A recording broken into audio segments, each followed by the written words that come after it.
നിങ്ങളുടെ മനസ്സിടിച്ചാൽ, നിങ്ങളുടെ മനസ്സ് വിഷമിപ്പിച്ചാൽ നിങ്ങളുടെ കോൺസെൻട്രേഷൻ പോകും. നിങ്ങളുടെ വിളിയെക്കുറിച്ചുള്ള ധാരണ നിങ്ങൾക്ക് നഷ്ടപ്പെടും. നിങ്ങളെ മൊത്തത്തിൽ കൺഫ്യൂസ്ഡ് ആക്കും. ഇതെല്ലാം ആരെയാണ് ഏറ്റവും കൂടുതൽ ബാധിക്കുന്നതെന്നറിയാമോ? മനുഷ്യനാൽ തിരഞ്ഞെടുക്കപ്പെട്ടവനെയാ. സ്തോത്രം പറയണം. എന്നാൽ പോള് പറയുകയാ, നീയൊക്കെ ഇനി തലയും കുത്തി കടന്ന് എന്ത് പറഞ്ഞാലും എന്നെ അത് ബാധിക്കത്തില്ല. എന്താ കാര്യം എന്നറിയാവോ?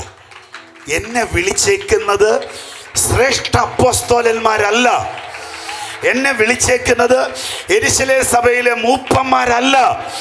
എന്നെ വിളിച്ചേക്കുന്നത് ദമസ്കോസിന്റെ പടിക്കൽ വെച്ച് മുകളിന്നൊരു ശബ്ദമെന്ന് നേരിട്ടാണ് എന്നെ വിളിച്ചിരിക്കുന്നത്.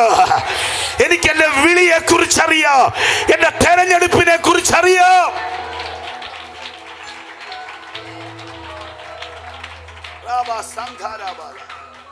എത്ര പേർക്ക് ഈ ഒരു ഉറപ്പുണ്ട്?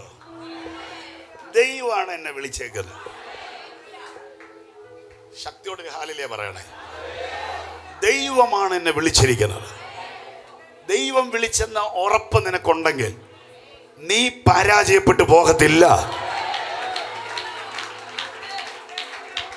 ദൈവമാ നിന്നെ വിളിച്ചതെങ്കിൽ നിന്റെ ബന്ധുക്കളുടെ നടുവിൽ നിന്റെ തല കുനിയത്തില്ല. ദൈവമാണ് നിന്നെ വിളിച്ചതെങ്കിൽ നീ തകരുമെന്ന് പറഞ്ഞവരുടെ നടുവിൽ നീ തഴയ്ക്കും.